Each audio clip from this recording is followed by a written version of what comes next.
चलो एनसीईआरटी से देखते हैं जहां तक अभी तक पढ़े हैं, ठीक है।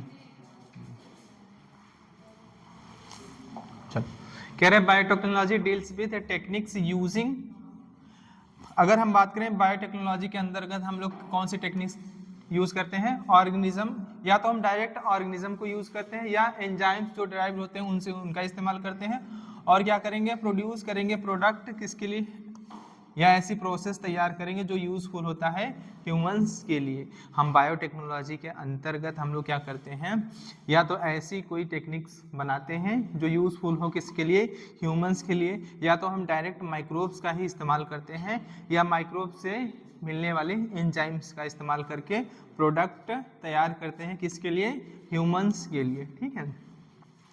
तो इन दिस सेंस अगर हम बात करें तो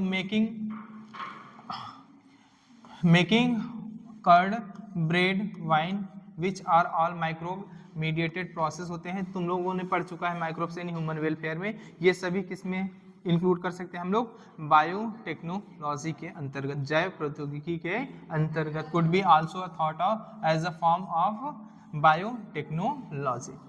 जबकि अगर हम बात करें it used in a restriction sense, अगर हम बात करें आज के दौर में today's such of those process, ऐसी process which use genetically modified organism, जिसमें हम लोग क्या करते हैं, इस्तेमाल करते हैं जेनेटिकली मॉडिफाइड ऑर्गेनिज्म का ऐसे ही प्रोडक्ट को तैयार करने के लिए लार्ज स्केल पे, उसको भी हम लोग किस में इंक्लूड करते हैं, बायोटेक्नोलॉजी।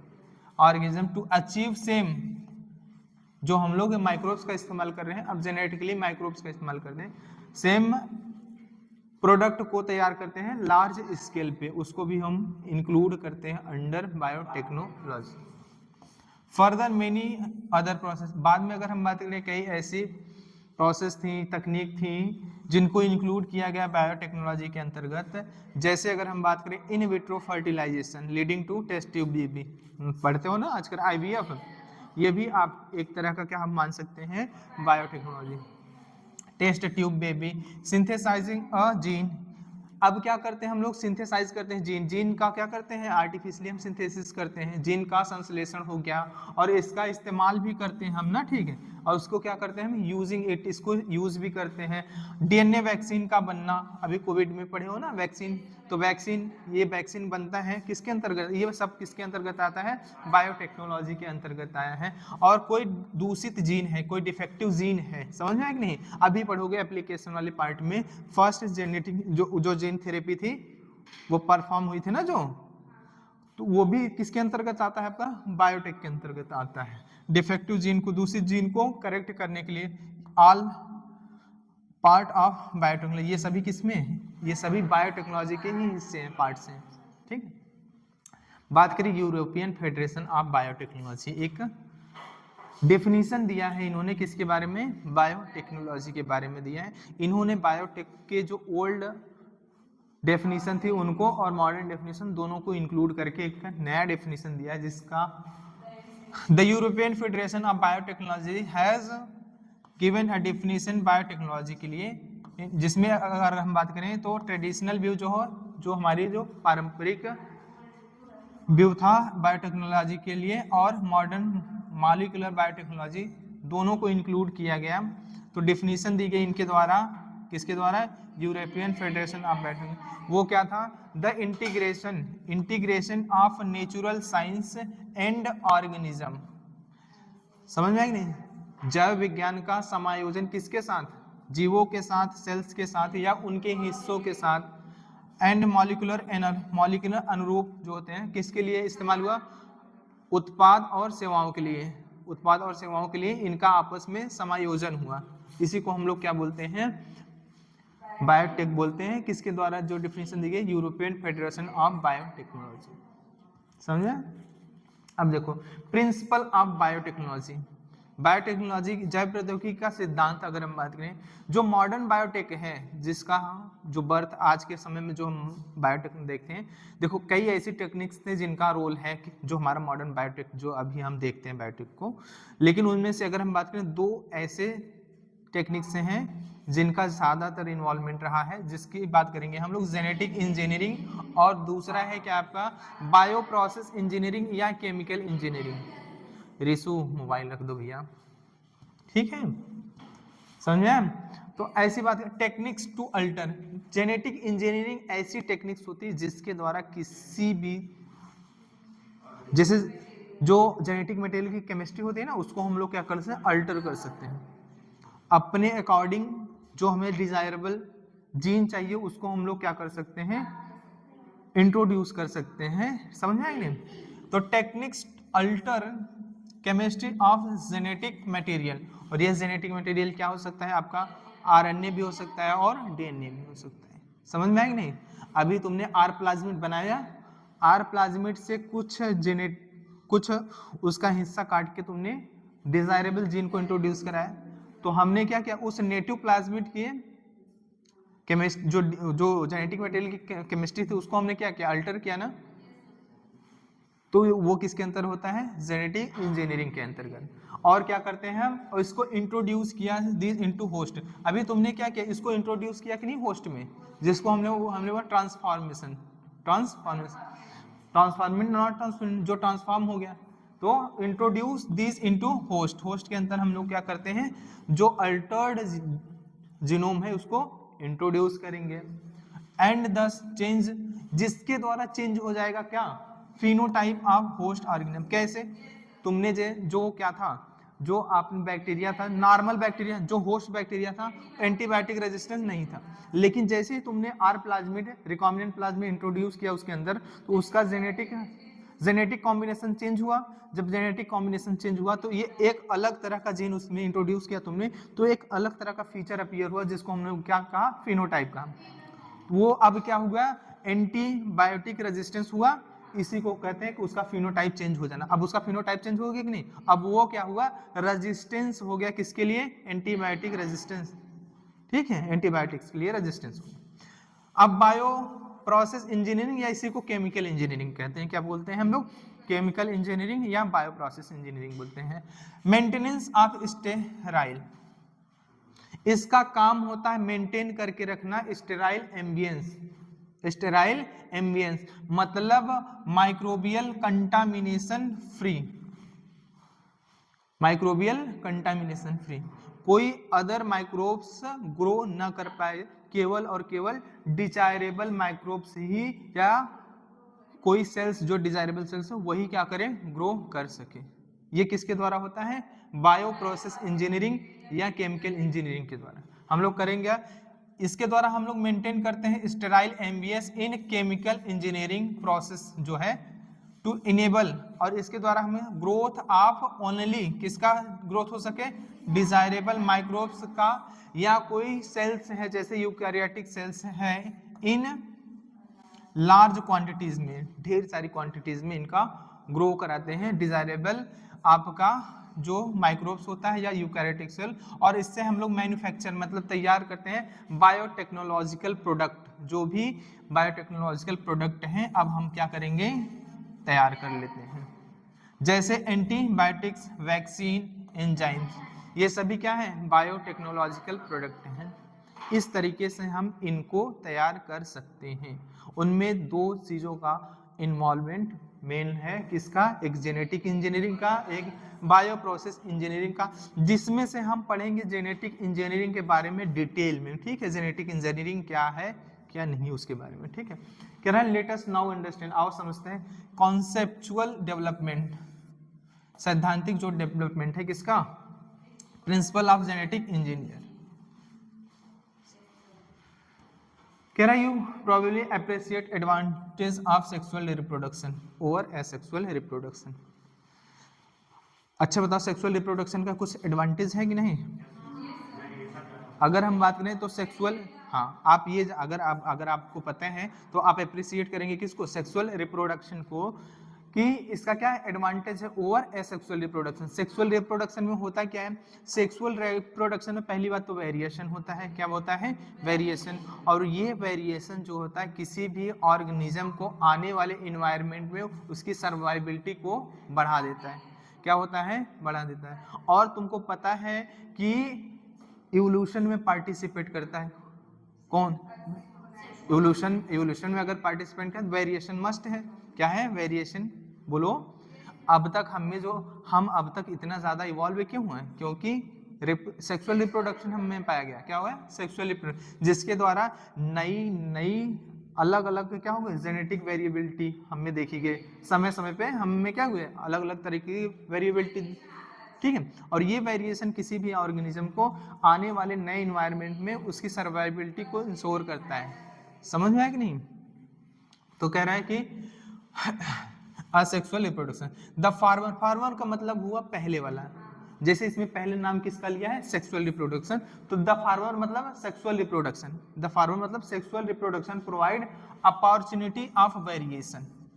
सेक्सुअल रिप्रोडक्शन में क्या होता है, ये अपॉर्चुनिटी प्रोवाइड करता है किसके लिए, वेरिएशन के लिए, और and formulation of unique combination of genetic setup, नए नए जेनेटिक सेटअप तैयार करता है, अलग अलग कॉम्बिनेशन का जेनेटिक सेटअप तैयार होता है, ठीक है, जो आने वाले समय के लिए आपकी बेटर एडॉप्टेबिलिटी इंश्योर करते हैं। सम ऑफ विच, जिनमें से कुछ क्या होते हैं, जो वेरिएशन है, जिनमें से कुछ वेरिएशन जो होते हैं मे बी बेनिफिशियल होते हैं, आपके लिए क्या होंगे, लाभदायक होते हैं, लाभकारी होते हैं, और साथ ही साथ ये किसके लिए, ऑर्गेनिज्म के इंडिविजुअल ऑर्गेनिज्म के लिए तो होते हैं, साथ साथ उसकी पॉपुलेशन के लिए भी, बोलो,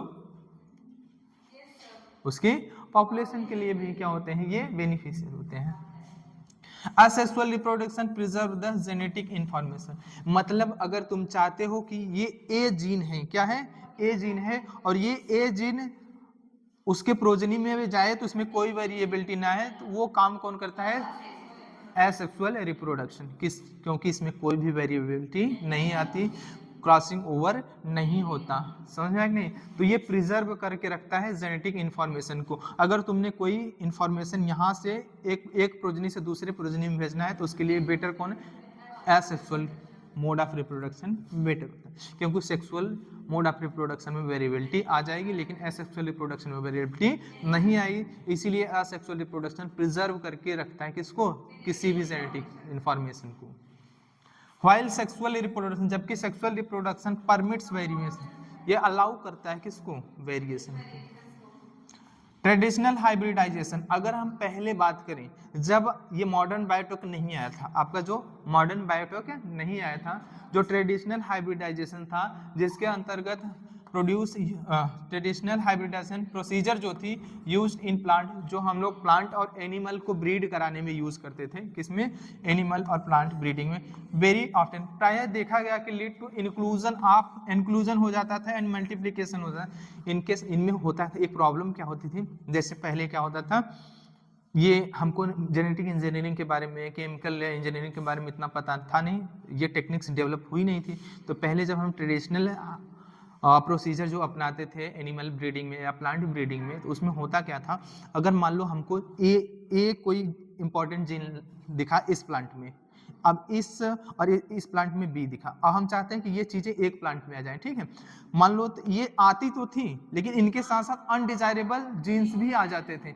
जो हम नहीं चाहते थे वो भी आ जाते थे, तो ये लिमिटेशन था पहले ना, इसी लिमिटेशन को ये लिमिटेशन दूर हुआ कब, जब जेनेटिक इंजीनियरिंग या केमिकल इंजीनियरिंग या न्यू बायोटेक आया, तब उसमें हमने क्या किया, उसमें अब अगर हम चाहते हैं कि ए जीन ही इस प्लांट में जाए, तो हम वो ए जीन ही ट्रांसफर करने में एबल हुए, ठीक है, अगर बी चाहिए तो बी, इसके साथ हम कोई अनडिजायरेबल जीन इंट्रोड्यूस नहीं करते, जो डिजायरेबल है वही होता है, या सिंगल जीन या सेटअप ऑफ जीन को हम ट्रांसफर कर सकते हैं without inclusion of undesirable gene into next जो आपकी जो प्रोजनी है, ठीक है, उसमें, लेकिन पहले ये ऐसा नहीं हो पाता था, जो ट्रेडिशनल व्यू था, ठीक है, उसमें नहीं होता था।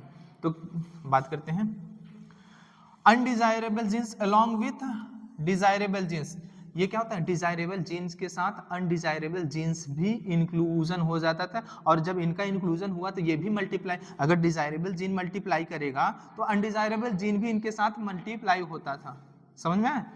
तो the techniques of genetic engineering, जो जेनेटिक इंजीनियरिंग की टेक्निक डेवलप हुई engineering, which include creation of recombinant DNA, इसके अंतर्गत हम लोग क्या बनाते हैं, रिकॉम्बिनेंट डीएनए, जिसका हम लोग इस्तेमाल करते हैं जीन क्लोनिंग और जीन ट्रांसफर में। ओवरकम दिस लिमिटेशन, कौन सा, जो पहले अनडिजायरेबल थिंग्स चली आती थी उसको अब कम किया, एंड अलाउ, अब ये अलाउ करता था हमें हम आइसोलेट कर पाते थे एंड इंट्रोड्यूस कर, पहले हम केवल पहले डिजायरेबल जीन को आइसोलेट नहीं कर पाते थे, डिजायरेबल के साथ अनडिजायरेबल जीन्स भी चले आते थे। लेकिन अब क्या हुआ, जब जेनेटिक इंजीनियरिंग आए, अब ये हमें इतना ज्यादा ऐसी ऐसी टेक्निक्स आई जो क्या हुए, अब हम only one set of desirable gene, केवल और केवल हम जो डिजायरेबल जीन है उसी को हम लोग आइसोलेट भी कर सकते हैं और इंक्लूजन भी करा सकते हैं। डिजायरेबल जीन विदाउट, बिना introducing undesirable gene into targeted organism. लेकिन पहले ऐसा नहीं था। पहले अगर हम टारगेटेड ऑर्गेनिज्म कोई है उसमें अगर हम चाहते हैं कि कोई डिजायरेबल जीन का इंट्रोडक्शन कराएं या इंक्लूजन कराएं तो उसके साथ साथ अनडिजायरेबल जीन्स का भी इंक्लूजन हो जाता था। लेकिन अब जब से जेनेटिक इंजीनियरिंग आई तब हमने क्या किया, हमको आइसोलेट करना भी जीन को और इंट्रोड्यूस करना भी जो आपका होस्ट ऑर्गेनिज्म है या जो डिजायरेबल ऑर्गेनिज्म है उसमें आसानी हुई। ठीक है, डू यू नो, क्या आप जानते हैं, likely fate of a piece of DNA which is somehow, किसी तरह से ट्रांसफर हो जाए इनटू एलियन ऑर्गेनिज्म में। अगर मान लो किसी भी तरह से मेरे अंदर किसी दूसरे स्पीसीज का जीन आ गया तो वो क्या जीन मेरे अंदर क्या मल्टीप्लाई करेगा? ऐसे नहीं, उसको अगर मल्टीप्लाई करना है तो मेरे जीनोम का उसको हिस्सा होना पड़ेगा। क्या होना पड़ेगा? हिस्सा होना पड़ेगा। जब तक ये मेरे जीनोम का पार्ट नहीं होगा तब तक वो जीन मेरे अंदर आ तो गया लेकिन क्या होगा, मल्टीप्लाई या डुप्लीकेट नहीं होगा। समझ में आया कि नहीं? तो वही बात है, कह रहा है most likely this piece of DNA would not able to multiply, ये itself in progeny cells of organism. ये क्या होगा, अपने आप ये प्रोजेनिक सेल्स के मल्टीप्लाई नहीं करेगा। इसके लिए क्या होना चाहिए, बट व्हेन, जब ये गेट्स इंटीग्रेटेड, जब ये जाके जुड़ जाएगा किसके साथ, जीनोम के साथ ऑफ द रेसिपिएंट, जो जिसके अंदर हम लोग भेज रहे हैं, हाँ जो रेसिपिएंट, इट में मल्टीप्लाई, ये अब क्या करेंगे, अब मल्टीप्लाई कर सकता है एंड इनहेरिटेड, और ये साथ ही साथ एक जनरेशन से दूसरे जनरेशन में ट्रांसफर होगा। क्यों? क्योंकि वो उसके जीनोम का हिस्सा बन गया। समझा? और जब जीनोम का हिस्सा बन गया तो मान लो तुमने होस्ट में तो भेजा, अब उसके साथ जब होस्ट क्या करेगा, मल्टीप्लाई करेगा, तो वो उसके साथ उसके प्रोजेनी में भी जाएगा, इनहेरिट होगा। समझ में आएगा? Host DNA, this because alien piece, ये क्यों होता है, क्योंकि जो एलियन पीस, जो नया फॉरेन डीएनए है, जो नया डीएनए है, अब क्या हो जाता है, बिकम पार्ट ऑफ क्रोमोसोम, वो क्रोमोसोम का हिस्सा बन जाता है, जिसके पास अब एबिलिटी हो जाती है टू रेप्लिकेट, रेप्लिकेशन की एबिलिटी आ जाती है। समझिए? In chromosome there is a specific DNA sequence. अगर हम बात करें क्रोमोसोम में, अगर ये आपका क्या है, क्रोमोसोम है, तो इस क्रोमोसोम में क्या होता है, कुछ स्पेसिफिक सीक्वेंस होते हैं। यहाँ पे कुछ क्या होते हैं, स्पेसिफिक सीक्वेंस होते हैं, जिसको हम लोग क्या बोलते हैं, ओरिजिन ऑफ रेप्लिकेशन। क्या बोलते हैं? ORI पॉइंट बोलते हैं। क्या बोलते हैं? ORI पॉइंट बोलते हैं। और इसी ORI पॉइंट से, इसी ORI पॉइंट से आपका क्या स्टार्ट होता है, रेप्लिकेशन या duplication of DNA template will be started from here. यहीं से ORI पॉइंट से आपका स्टार्ट होता है। विच इज रिस्पॉन्सिबल, जो रिस्पॉन्सिबल होता है for initiation of replication. Replication अगर स्टार्ट होना है तो क्रोमोसोम पे जहां ORI पॉइंट होता है वहीं से रेप्लिकेशन स्टार्ट होगा और कहीं से स्टार्ट, समझ में है कि नहीं? ऐसा नहीं है कि डीएनए में मन माना जहां से मन किया वहां से रेप्लिकेशन स्टार्ट हो जाए। क्या होते हैं? ORI पॉइंट होते हैं, कुछ स्पेसिफिक सीक्वेंस होते हैं जिनको ORI पॉइंट बोलते हैं, वहीं से आपका रेप्लिकेशन स्टार्ट होगा। देयरफॉर फॉर द मल्टीप्लिकेशन, अगर इसलिए अगर हम बात करें multiplication of alien piece of DNA, अगर हमें क्या होना है, एलियन पीस ऑफ डीएनए को मल्टीप्लाई कराना है होस्ट बॉडी में, तो क्या होना चाहिए, डीएनए इन एन ऑर्गेनिज्म, किसी ऑर्गेनिज्म में इन नीड चाहिए क्या, to be part of chromosome, उस क्रोमोसोम का पार्ट होना चाहिए जिसके पास क्या हो, ये स्पेसिफिक सीक्वेंस हो। इसीलिए तुमने वेक्टर जब पढ़ा तो वेक्टर के पास जो प्रॉपर्टी तुमने पढ़ा, वेक्टर के पास तो एक तो प्रॉपर्टी होनी चाहिए क्या, ORI पॉइंट हो, रिस्ट्रिक्शन साइट हो, सेलेक्टेबल मार्कर हो, ये सब पढ़े हो कि नहीं? तो ORI पॉइंट होना चाहिए। क्या होना चाहिए? ORI point. होना चाहिए कि नहीं, और सेल्फ क्या होना चाहिए, डुप्लीकेट। बोलो, तो ORI पॉइंट है तभी तो रेप्लिकेट होगा उस क्रोमोसोम में जिसमें हम आप एलियन डीएनए को इंट्रोड्यूस कर रहे हैं, लाइगेट कर रहे हैं, ठीक है, known as origin of replication.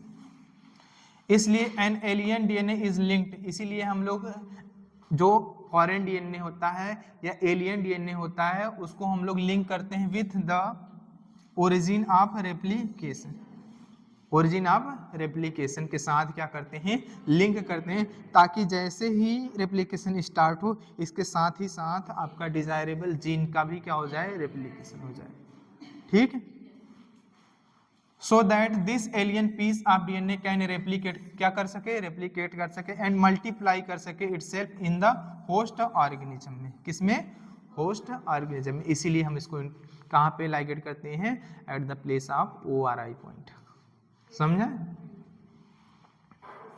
This can also called cloning, ये क्या कहलाता है, क्लोनिंग, और making multiple identical copies of any template DNA,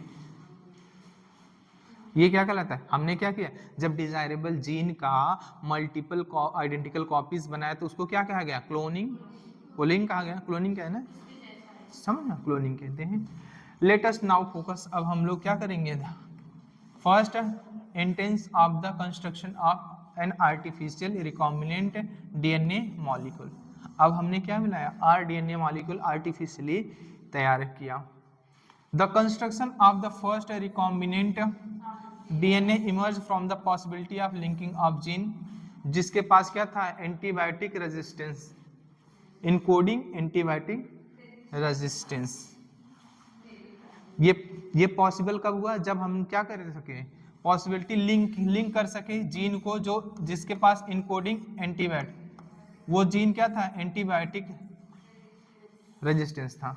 और किसके साथ हमने इसको लिंक किया, नेटिव प्लाज्मिड, और वो नेटिव प्लाज्मिड किसका था, प्लाज्मिड के बारे में देख लो क्या है, autonomously replicating circular extra chromosomal DNA होता है। ऑटोनोमसली मतलब सेल्फ रेप्लिकेटिंग होता है, और सेल्फ रेप्लिकेटिंग के साथ circular extra chromosomal DNA. Double standard होता है, सिंगल होता है, सर्कुलर होता है, एक्स्ट्रा क्रोमोसोमल मटेरियल होता है, और ऑटोनोमसली रेप्लिकेटिंग होता है। Have ORI point, have selectable marker, किसके पास, किसी भी वेक्टर के पास, क्लोनिंग वेक्टर के पास, समझे। Autonomously replicating circular extra chromosomal DNA किसका था, साल्मोनेला टाइफी। जो फर्स्ट RDNA तुमने बनाया था उसके लिए नेटिव जो आपका वेक्टर था या प्लाज्मिड किसका लिया था, साल्मोनेला टाइफीम्यूरियम, उसको लिंक किया था किसके साथ, एक एंटीबायोटिक रेजिस्टेंस जीन के साथ, समझ में आया कि नहीं। केनामाइसिन रेजिस्टेंस जीन था, किससे एक्सट्रैक्ट किए थे, कुछ इकोलाई के पास था, उससे हमने कट करके, और इस नेटिव प्लाज्मिड जिसके साथ हमने उसको लिंक किया, और वो जो डिजायरेबल जीन जहाँ से एक्सट्रैक्ट किया, दोनों को हम एक सिंगल रिस्ट्रिक्शन एंजाइम से कट करते हैं, ताकि एक जैसी रिस्ट्रिक्शन साइट हमको मिले, बाद में इनके लाइगेशन में आसानी हो, ठीक है। और ये कौन बनाया था, स्टैनले कोहेन और हर्बर्ट बॉयर थे, accomplished this in 1972 by isolating the antibiotic resistance gene by cutting out piece of DNA from plasmid। Plasmid से उन्होंने क्या किया, एंटीबायोटिक रेजिस्टेंस जीन को क्या किया, अलग किया, उसको काट के, विच वाज रिस्पॉन्सिबल, जो क्या था, कन्फरिंग एंटीबायोटिक रेजिस्टेंस, जो क्या था, एंटीबायोटिक रेजिस्टेंस था। The cutting DNA at specific location, जो DNA होता है ऐसे ही नहीं कि मनमाना जगह से कट हो जाता है, एक स्पेसिफिक लोकेशन से कट होता है, और ये पॉसिबल तब हुआ विद द डिस्कवरी ऑफ, जिसे हम लोग कहते हैं molecular scissor, so called molecular scissor. DNA की कटिंग पॉसिबल तब हुई जब खोज किसकी हुई, मॉलिक्यूलर सीजर की, जिसको हम लोग न्यूक्लियस बोलते हैं, एक्सो न्यूक्लियस और एंडोन्यूक्लियस, पढ़ा चुके हैं ना। हाँ, मॉलिक्यूलर सीजर जिसको मॉलिक्यूलर कैंची भी बोलते हैं, हाँ अरबी कैंची वही, restriction enzyme, the cut piece of DNA, अब हमने जो डीएनए काट के निकाला वाज देन लिंक, इसको लिंक किया with plasmid DNA, plasmid DNA के साथ जो नेटिव प्लाज्मिड लिया था साल्मोनेला टाइफी के साथ, उसके साथ हमने क्या किया, लिंक किया। इस तरह से हमने क्या बना लिया, आरडीएनए बना लिया। This plasmid DNA act as a vector, और ये प्लाज्मिड डीएनए किसकी तरह काम करता था, वेक्टर की तरह, जो ट्रांसफर करता था पीस ऑफ डीएनए जो अटैच था इसके साथ जो डिजायरेबल जीन या डीएनए अटैच था उसको क्या करता है, ट्रांसफर करने का काम करता है। और देखो आप जानते हो प्रोबेबली नो मॉस्किटो, मॉस्किटो को जानते हो, आप पढ़ चुके हैं ह्यूमन हेल्थ एंड डिजीज में।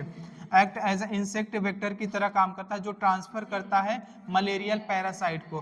फीमेल एनाफिलीज वेक्टर की तरह काम करती है, जो ट्रांसफर करती है मलेरियल पैरासाइट, जिसको हम लोग बोलते हैं स्पोरोजोइड, बोलो स्पोरोजोइड, इनटू ह्यूमन बॉडी में क्या होता है, सेम सेंस में वेक्टर भी क्या होता है, ये प्लाज्मिड भी वेक्टर की तरह काम करता है, ये भी क्या करता है, डिजायरेबल जीन को ट्रांसफर करता है इनटू टारगेटेड होस्ट बॉडी। समझ में नहीं, कह रहा in the same way plasmid can used as a vector जो deliver an alien piece of DNA into host organism या टारगेटेड होस्ट या डिजायरेबल होस्ट। सेम वे में ये भी किसकी तरह काम करता है, वेक्टर की तरह ही काम करता है, जो एलियन डीएनए को ट्रांसफर करता है होस्ट ऑर्गेनिज्म में। यहां तक समझ में आया।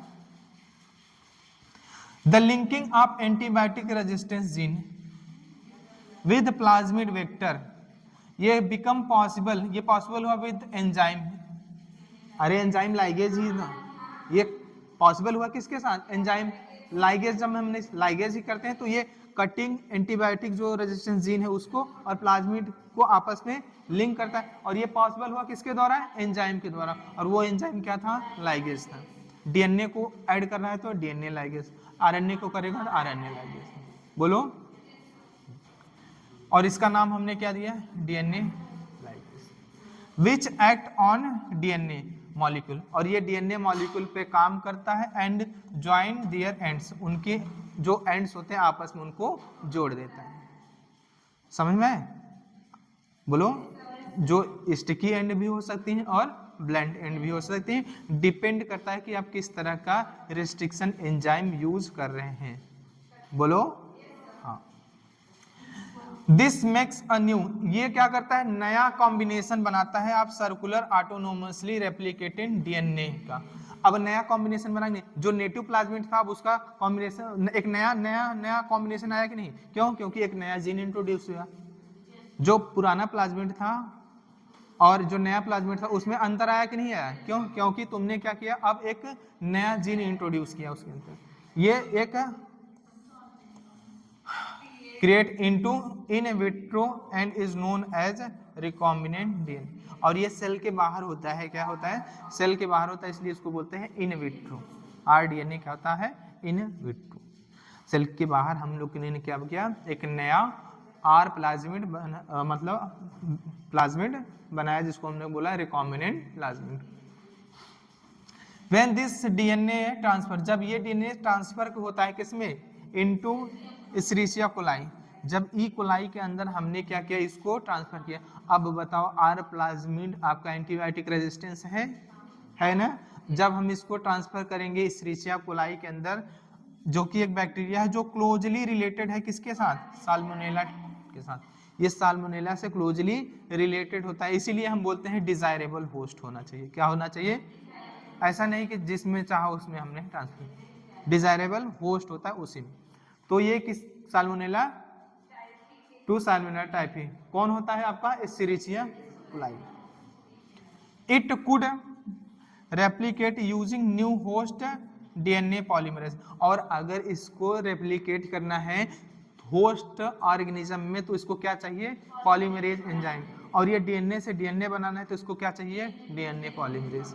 जब टूल्स में हम पढ़ा रहे थे तो ये सब पढ़ाए, बोलो, DNA polymerase and make multiple copies, और ढेर सारी उस डिजायरेबल जीन की कॉपीज बनाता है होस्ट बॉडी में, बोलो, जिसको हम बोलते हैं क्लोनिंग, जीन क्लोनिंग बोलते हैं ना, क्या क्लोनिंग है, जीन क्लोनिंग बोलते हैं, बोलो। हाँ, द एबिलिटी टू मल्टीप्लाई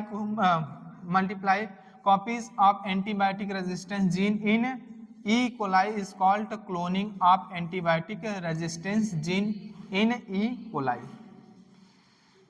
तो इसको हम लोग बोलते हैं जीन क्लोनिंग। क्या बोलते हैं? जीन। समझा यहां तक? अब देखो, you can hence infer that there are 3 basic steps in genetically modify an organism. अगर किसी ऑर्गेनिज्म को हमें जेनेटिकली मॉडिफाई करना है तो हमें 3 स्टेप ये करने पड़ेंगे। पहले क्या करना पड़ेगा? Identify DNA with desirable gene. जो डिजायरेबल जीन चाहिए उसको पहले पहचानिए। उसके बाद introduction of identified DNA into host. Host के अंदर क्या करिए? उसको इंट्रोड्यूस कराइए। हम क्या बनाते हैं? जीएमओ बनाना, जेनेटिकली मॉडिफाइड ऑर्गेनिज्म बनाना चाहते हैं। तो ये 3 चीजें करना। पहला क्या करने पर, जिसके लिए हम जीएमओ बनाना चाहते हैं उस जीन को आइडेंटिफाई करिए। क्या करिए? उसके बाद इसको इंट्रोड्यूस करिए होस्ट में। और तीसरा इसको देखिए कि maintenance of introduced DNA in host and transfer of DNA to its progeny. और ये भी होना चाहिए कि ये उस होस्ट बॉडी में मेंटेन है और साथ ही साथ ये उसकी प्रोजेनी में भी ट्रांसफर होना चाहिए ये जीन। समझ में आएगी नहीं? इसको भी देखना। ये 3 चीजें हमें देखना पड़ता है किसी भी मॉडिफाइड ऑर्गेनिज्म को बनाने से पहले। ठीक है? कह रहा है टूल्स। अब देखो, तुमने जेनेटिक इंजीनियरिंग से इतना समझ लिया कि आरएनए ऐसे बनाना तो पॉसिबल है नहीं, कुछ ना कुछ टूल्स चाहिए। और उन टूल्स में हमें क्या चाहिए? पहला हमें एंजाइम चाहिए। क्या चाहिए? दूसरा हमें क्लोनिंग वेक्टर चाहिए। क्या चाहिए? Cloning vector. तीसरा हमें कंपैटिबल होस्ट चाहिए। बोलो, कंपैटिबल होस्ट चाहिए। बोलो, एंजाइम में हमने कहा सेल लाइसिंग एंजाइम चाहिए। उसके बाद हमें क्या चाहिए? रिस्ट्रिक्शन एंजाइम चाहिए, या न्यूक्लियस जिसको रिस्ट्रिक्शन एंजाइम चाहिए। तीसरा लाइगेज चाहिए। चौथा पॉलीमरेज चाहिए। बोलो, क्लोनिंग वेक्टर में, क्लोनिंग वेक्टर आपका क्या हो सकता है? प्लाज्मिड हो सकता है, कॉस्मिड हो सकता है, बैक्टीरियोफेज हो सकता है, ईस्ट आर्टिफिशियल क्रोमोसोम हो सकता है, बैक्टीरियल आर्टिफिशियल क्रोमोसोम हो सकता है। अगर आपका एनिमल है तो रिट्रो वायरस हो सकता है और आपका एडिनो वायरस हो सकता है। प्लांट है तो एग्रोबैक्टीरियम ट्यूमिफेसेंस हो सकता है। और क्या हो सकता है? एग्रोबैक्टीरियम राइजोजिनस। टीआई प्लाज्मिड होता है एग्रोबैक्टीरियम ट्यूमिफेसेंस के पास, और आरआई प्लाज्मिड होता है एग्रोबैक्टीरियम राइजोजिनस। इनका भी हम इस्तेमाल कर सकते हैं किसके लिए? As a vector in plant and animal. Animal में एडिनो वायरस और रिट्रोवायरस। लेकिन इन सभी को पहले डिसआर्म करते हैं। क्या करते हैं? पहले डिसआर्म करते हैं, उसके बाद यूज करते हैं एज अ वेक्टर, क्लोनिंग। बोलो, समझ आए? चलो, तो हम टूल्स के बारे में पढ़ेंगे। क्या कह रहे हैं? नाउ वी नो, अब हम जान चुके हैं कि from the foregoing discussion that genetic engineering और recombinant DNA technology can be accomplished only if we have key tools. हमें पास क्या ना कुछ की टूल्स का होना आवश्यक है हमारे पास, अगर हम क्या बनाना चाहते हैं? Genetic rDNA. इसके लिए क्या होना चाहिए हमारे पास? रिस्ट्रिक्शन एंजाइम होना चाहिए, पॉलीमरेज एंजाइम होना चाहिए, लाइगेज एंजाइम होना चाहिए, वेक्टर होना चाहिए। क्या होना चाहिए? वेक्टर होना चाहिए, एंड द होस्ट ऑर्गेनिज्म। क्या होना चाहिए? तो पूछे कि कौन कौन से टूल्स हैं जो जेनेटिक इंजीनियरिंग के लिए आवश्यक है। वो कौन कौन से टूल हैं? एंजाइम है। एंजाइम में क्या क्या है आपका? बोलो, restriction enzyme, polymerase enzyme, ligase enzyme, और एक सेल लाइसिंग एंजाइम। क्या है? Cell lysing enzyme. और दूसरा क्या है आपका? वेक्टर होना चाहिए, जिसको हम लोग बोलते हैं क्लोनिंग वेक्टर। क्या होना चाहिए? Cloning vector. तीसरा क्या होना चाहिए आपका? होस्ट ऑर्गेनिज्म होना चाहिए। क्या होना चाहिए? होस्ट ऑर्गेनिज्म होना चाहिए। तो चलो पढ़ते हैं रिस्ट्रिक्शन एंजाइम के बारे में। किसके बारे में? रिस्ट्रिक्शन एंजाइम के बारे में पढ़ते हैं। Restriction enzyme in the year, अगर हम बात करें 1963 में 2 तरह के एंजाइम थे जो रिस्पॉन्सिबल थे restricting the growth of bacteriophage in Escherichia coli, जिनको बाद में आइसोलेट किया गया, आइसोलेटेड। अगर हम बात करें 1963 में देखा गया है, जो इस्चेरिचिया कोलाई एक बैक्टीरिया है, उसके ऊपर अटैक करता था कौन सा वायरस? आपका बैक्टीरियोफेज। यह बैक्टीरियोफेज करता क्या था? जब इसका अटैक होता था किसके अंदर? ई कोलाई पे, तो ये करता क्या था? अपनी जेनेटिक मटेरियल को ट्रांसफर करता था उस होस्ट में, और ये इसका जो जेनेटिक मटेरियल था बाद में जाके होस्ट के जेनेटिक मटेरियल के साथ लाइगेट हो इंटीग्रेट हो जाता था, और ये क्या करता था? उसको यूज करता था एज अ फैक्ट्री की तरह पे। क्या करता था? एमआरएनए बनाता था, एमआरएनए से प्रोटीन बनाता था। क्या बनाता था? प्रोटीन। और ये प्रोटीन क्या करता था? कॉज करता था इन्फेक्शन, जिसके कारण इस्चेरिचिया कोलाई की क्या हो जाती थी? डेथ हो जाती थी। बाद में इसका क्या हुआ? म्यूटेशन हुआ। जब म्यूटेशन हुआ तो इस्चेरिचिया कोलाई ने अपने अंदर दो तरह के एंजाइम को बनाया। क्या बनाया? दो तरह के एंजाइम को फॉर्म किया, जिसका नाम था इंडोन्यूक्लियेज और मिथाइलेज। क्या था? इंडोन्यूक्लियेज और मिथाइलेज।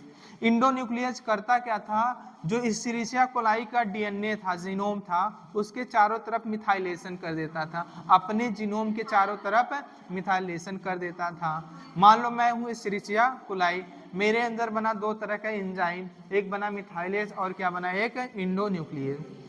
तो मैं मिथाइलेज से अपने जीनोम के चारों तरफ मिथाइलेशन कर दूंगा, ताकि इस इंडोन्यूक्लियेज एक्टिविटी से मेरा जीनोम बचा रहे। क्या रहे? मेरा जीनोम बचा रहे।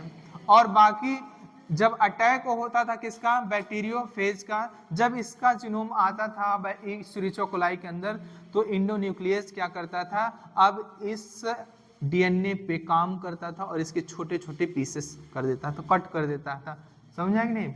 तो ये डीएनए अब इनएक्टिव रहता, जाके इसके जीनोम के साथ इंटीग्रेट नहीं कर पाया, फिर ये एक्सप्रेस नहीं हुआ, प्रोटीन नहीं बनी, तो इन्फेक्शन कॉज नहीं किया इस्चेरिचिया कोलाई लाइव का।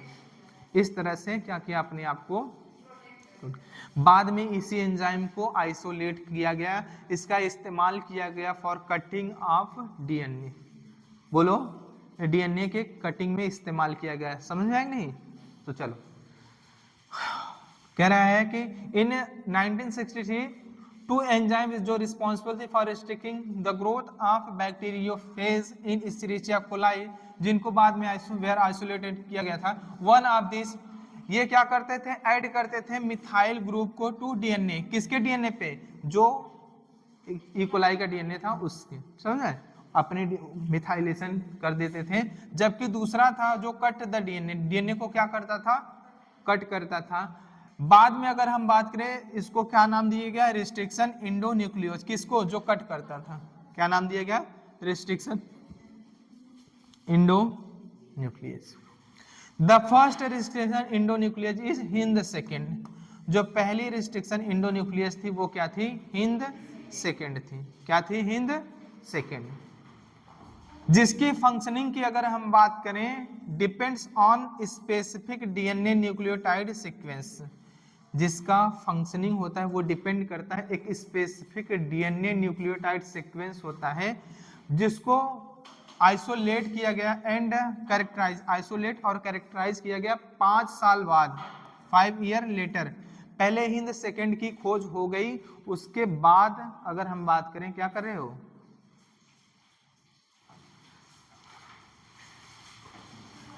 क्या बोले बताओ?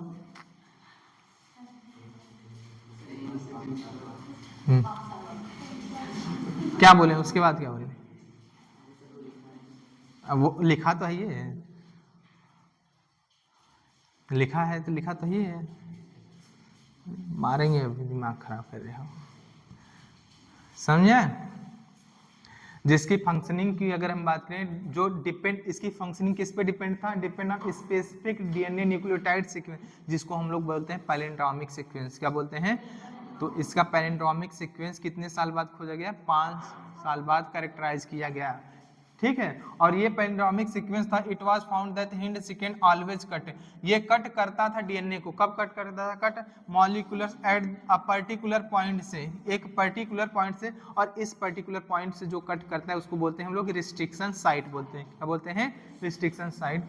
रिकॉग्नाइज अ स्पेसिफिक सीक्वेंस, पहले ये क्या करेगा, उस स्पेसिफिक सीक्वेंस को रिकॉग्नाइज करेगा, जिसको हम बोलते हैं आप 6 बेस, जो 6 बेस पेयर का था, जिसको हम लोग बोलते हैं बाद में पैलिंड्रोमिक सीक्वेंस। क्या बोलते हैं? Palindromic sequence. पहले आएगा हिंद सेकेंड इस स्पेसिफिक बेस सीक्वेंस को रिकॉग्नाइज करेगा या पैलिंड्रोमिक सीक्वेंस को रिकॉग्नाइज करेगा, उसके बाद अपनी रिस्ट्रिक्शन साइट से, जो उसकी रिस्ट्रिक्शन साइट होगी वहां बाइंड करेगा, उसके बाद क्या करेगा, उसको कट करेगा। क्या करेगा?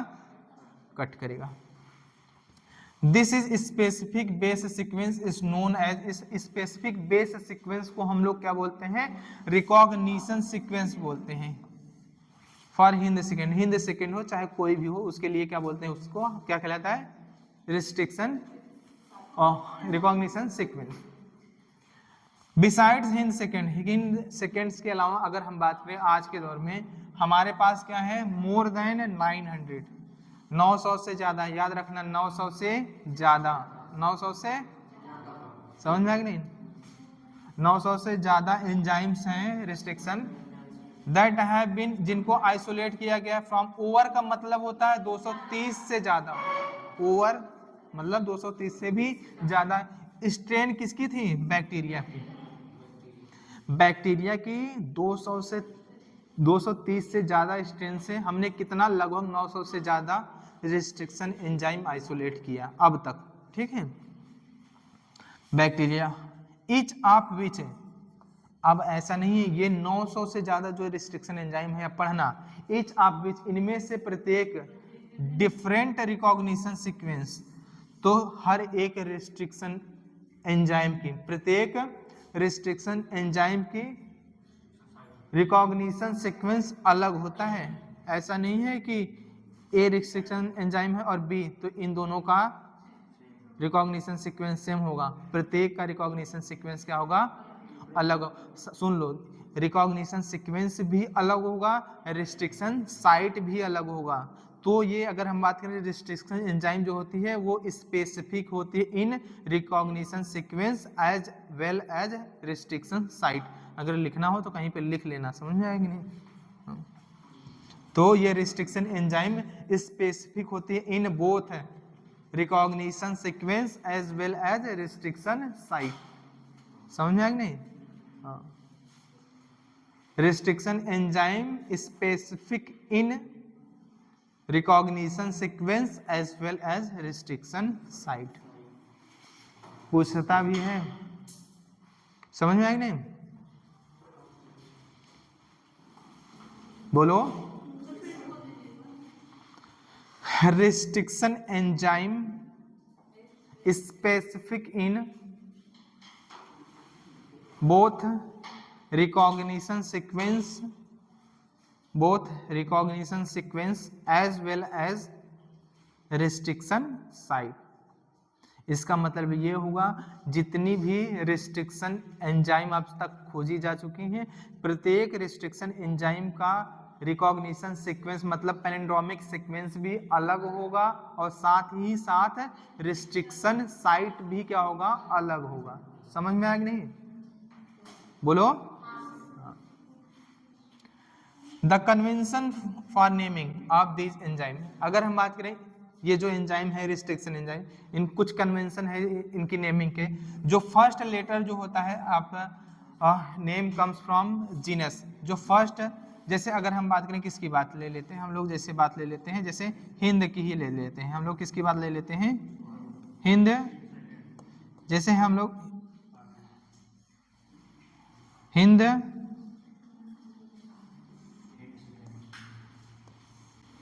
सेकंड की बात कर रहे हैं, किसकी बात कर रहे हैं? सेकंड।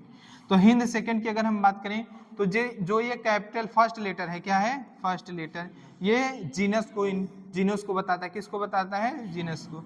बाकी ये जो लेटर है वो किसको बताता है? स्पीसीज की, उसकी स्पीसीज क्या है।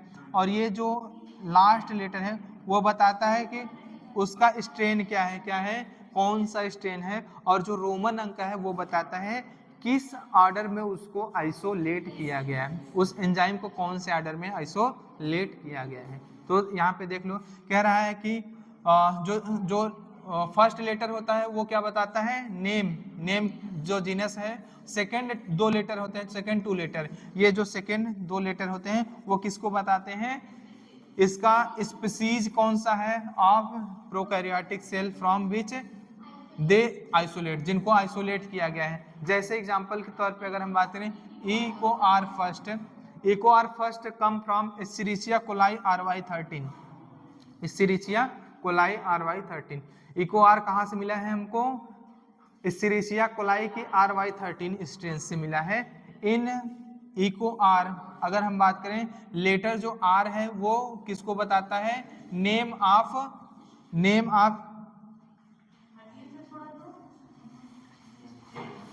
आर मिला रोमन। अच्छा हाँ, ये सॉरी, ये आर जो है ये है, ये आर जो बताता है वो किसको बताता है? स्ट्रेन को बताता है। और जो रोमन नंबर है वो किसको बताता है? इंडिकेट्स द ऑर्डर इन विच, जिसमें ये क्या गया है? एंजाइम को आइसोलेट किया गया from the strain of bacteria, bacteria की जिस स्ट्रेन से इसको कौन से ऑर्डर में आइसोलेट किया गया वो उसको बताते हैं। तो पहला जो फर्स्ट कैपिटल लेटर होता है वो इसकी जीनस को बताता है। सेकेंड 2 लेटर्स जो होते हैं वो किसको? स्पीसीज को बताते हैं। और जो नेक्स्ट लेटर होता है वो किसको बताता है? उसकी स्ट्रेन क्या है। और जो रोमन अंक होता है वो बताता है कि किस ऑर्डर में उस स्पीसीज से ये आइसोलेट किया गया है। ठीक है, बोलो। Restriction enzyme belong to larger class of enzyme, जिनको हम लोग बोलते हैं न्यूक्लियस। न्यूक्लियस का ही जब हम लोग क्लासिफिकेशन करते हैं तो उसमें क्या आता है? रिस्ट्रिक्शन एंजाइम आता है, जिनमें 2 तरह के एंजाइम हैं, एक्सोन्यूक्लियस और इंडोन्यूक्लियस। हमने बताया एक्सोन्यूक्लियस क्या करेगा? डीएनए को हमेशा एंड से कट करेगा, जबकि इंडोन्यूक्लियस जो होता है अदर देन एंड को छोड़ के कहीं और से भी हो सकता है, बीच से भी कट करे, हो सकता है बीच के अलावा और कहीं से भी कटे। इस बेसिस पे हमने क्या बताया? स्टिकी एंड और क्या बताया? Blunt and. हो सकता है इंडोन्यूक्लियस में स्टिकी एंड वाला हो और हो सकता है क्या हो? वो restriction enzyme endonuclease blunt and वाला है। तो आपका ब्लंट एंड वाला एग्जांपल हम बता दिए हैं। Eco R Hind second, Eco R second, Eco R 5, Hae third, Sma first, Alu first. Alu का मतलब ALU फर्स्ट, समझे? और बाकी जो बता बैम फर्स्ट, सल्फर PVU first, PST first, PVU second, क्ले फर्स्ट, ये सभी किसके हैं? स्टिकी एंड के एग्जाम्पल हैं। किसके एग्जाम्पल हैं? स्टिकी। तो आपको अब स्टिकी एंड या ब्लंट एंड दिया रहे तो आप पहचान लोगे ना? भूलोगे तो नहीं? बोलो नहीं ना? चलो ठीक है। तो न्यूक्लियस है, दीज आर एक्सोन्यूक्लियस भी हो सकते हैं और क्या हो सकते हैं? इंडोन्यूक्लियस। एक्सोन्यूक्लियस रिमूव न्यूक्लियोटाइड, हमेशा न्यूक्लियोटाइड का मतलब समझते हो ना?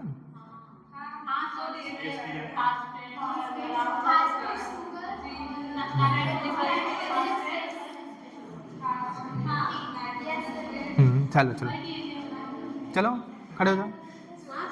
हाँ हाँ हाँ खड़े हो जाओ। न्यूक्लियोटाइड क्या है समझते हो क्या? आ? अरे यार बोलो, तुमको पता है रितेश? तुमको? सुनो, बैठ जाओ बैठ जाओ बैठ जाओ। जेनेटिक मटेरियल आपका डीएनए होता है, आरएनए होता है। डीएनए और आरएनए को बनाने के लिए हमें कुछ रॉ मटेरियल चाहिए। क्या चाहिए? जैसे हमें शुगर चाहिए, फॉस्फेट चाहिए, नाइट्रोजनस बेस चाहिए। शुगर 2 तरह के होते हैं, एक राइबोज शुगर होता है, राइबोज होता है। आरएनए में राइबोज शुगर होता है ना? हाँ राइबोज मारेंगे ना। डीएनए में डीऑक्सी राइबोज और आरएनए में राइबोज होता है। अब सुनो तो हाँ, ये लोग ना गधा को कह दोगे कि चलो, आरएनए में राइबोज होगा, डीएनए में डीऑक्सी। शुगर होता है, ठीक है। बस OH का फर्क होता है, सेकंड प्लेस पे DNA में OH नहीं होता है और राइबोज में OH होता है। समझ में आया? बोलो। अब देखो, सुनो सुनो सुनो सुनो, अगर शुगर के साथ नाइट्रोजनस बेस जुड़ा, शुगर के साथ, उसको बोलते हैं न्यूक्लियोसाइड। क्या बोलते हैं? अब नाइट्रोजनस बेस के साथ साथ अगर फिफ्थ कार्बन पे आके फॉस्फेट लग जाए, उसको बोलते हैं न्यूक्लियोटाइड। क्या बोलते हैं? और एक से ज्यादा न्यूक्लियोटाइड आके लग जाए तो बोलते हैं पॉलीन्यूक्लियोटाइड चेन। और यही क्या बनाता है? एक सिंगल टेम्पलेट बनता है। और फिर इधर आ जाए डबल, और क्या बन जाएगा? पूरा DNA। समझ में आया कि नहीं? तो न्यूक्लियोटाइड अब समझ में आया? Form end of DNA where endonuclease make cut specific position within the DNA। मतलब एक जो न्यूक्लियस जो होता है रिमूव न्यूक्लियोटाइड फ्रॉम एंड्स, कहाँ से करता है? एंड से करता है ऑफ द DNA। जबकि अगर हम बात करें एक्सोन्यूक्लियस, इंडोन्यूक्लियस जो होता है make cut the specific position within का मतलब होता है DNA के अंदर से। समझ में आई नहीं? बोलो। एक्सोन्यूक्लियस एंड से कट करेगा और इंडोन्यूक्लियस विद इन DNA, बीच से नहीं, एंड को छोड़ के कहीं से भी। Each restriction endonuclease function by inspecting. सुन लो, प्रत्येक का रिस्ट्रिक्शन इंडोन्यूक्लियस फंक्शंस बाय पहले inspecting the length of DNA sequence. पहले आएगा लेंथ, जो DNA का DNA सीक्वेंस लेंथ को क्या करेगा? इंस्पेक्ट करेगा। समझ में आया कि नहीं? पहले रिकॉग्नाइज वंस इट फाइंड। अब ये अगर पा गया अपने स्पेसिफिक रिकॉग्निशन सीक्वेंस को, जिसको हम लोग बोलते हैं उसका पैलिंड्रोमिक सीक्वेंस, अगर ये पा गया, आके कहाँ करे? इट विल बाइंड, वहीं आके ये क्या करेगा? बाइंड। ऐसे DNA है, बोलो। तुमने इको आर फर्स्ट यूज किया, इको आर फर्स्ट यूज किया, पहले ये आएगा इस DNA टेम्पलेट को रिकॉग्नाइज करेगा, इंस्पेक्शन करेगा इसका, जहां इसका सीक्वेंस मिला ये आके वहीं पे बाइंड हो जाएगा। बाइंड होने के बाद अब क्या करेगा? ये अपने रिस्ट्रिक्शन साइड से अब इस स्ट्रेन को क्या करेगा? कट करेगा। समझ में आया नहीं? बोलो। तो वही बता रहे हैं, end cut each of two strand. अब दोनों स्ट्रेन को क्या दो, अरे DNA में क्या होते हैं? कॉम्प्लीमेंट्री होते हैं कि ना? कॉम्प्लीमेंट्री होते हैं, तो डबल स्ट्रैंड बनता है। अब दोनों स्ट्रैंड को क्या करेगा? कट करेगा। Of double helix at specific, एक स्पेसिफिक पॉइंट से इन दियर शुगर फॉस्फेट बैकबोन। और पता है तुमको DNA का जो बैकबोन होता है वो किसका बना होता है? शुगर और फास्फेट। ऐसे क्या होता है? शुगर फास्फेट लगे होते हैं, शुगर और फास्फेट लगे होते हैं, तो क्या बनाते हैं? न्यूक्लियोटाइड। ऐसे ढेर सारी न्यूक्लियोटाइड मिलती हैं, तो क्या DNA का बैकबोन बनता है। किसका बना होता है? Sugar and phosphate. अभी तुमको जेनेटिक्स पढ़ाने लगेंगे तो सब बताएंगे, ठीक है। फिगर में दिया हुआ है, देख लो, ठीक है। ये क्या है? आपका DNA है। क्या है? आपका DNA है। Each restriction endonuclease recognize a specific palindromic nucleotide sequence in DNA। जो वो स्पेसिफिक सीक्वेंस था उसी को बोलते हैं पैलिंड्रोमिक न्यूक्लियोटाइड सीक्वेंस या पैलिंड्रोमिक सीक्वेंस। अब पैलिंड्रोमिक सीक्वेंस होता क्या है उसके बारे में अगर जानना हो तो तुमको इको आर फर्स्ट का एग्जांपल दिया उससे समझ लो, या तो यूं समझ लो कि अगर हम DNA स्ट्रैंड को अगर सेम डायरेक्शन में रीड करें, अगर हम 5-3 रीड कर रहे हैं तो नेक्स्ट स्ट्रैंड को भी 5-3 अगर रीड करते हैं, अगर सेम सीक्वेंस मिलता है न्यूक्लियोटाइड का, तो हम बोलेंगे क्या है? ये पैलिंड्रोमिक सीक्वेंस। जैसे देखो, अगर मान लो यहाँ पे 5 होता है, यहाँ पे 3, यहाँ पे होता 3, यहाँ पे 5, यहाँ 5-3, यहाँ पे 5 हो जाता है, यहाँ पे 3, यहाँ पे 3, यहाँ पे 5। अगर 5 से 3 पढ़ेंगे तो कौन सा सीक्वेंस आ रहा है? GAATTC। अब 5 to 3 नेक्स्ट स्ट्रैंड को पढ़ो, GAATTC। तो ये क्या है? पैलिंड्रोमिक सीक्वेंस है। किसके लिए? इको आर फर्स्ट के। किसके लिए है? और ये पैलिंड्रोमिक सीक्वेंस प्रत्येक रिस्ट्रिक्शन एंडोन्यूक्लियस का सेम होगा ना, अलग अलग होगा। क्या होगा? अलग अलग होगा। और ये रिस्ट्रिक्शन साइड भी सबकी सेम होती है ना, रिस्ट्रिक्शन साइड भी सबकी क्या होती है? अलग होती है।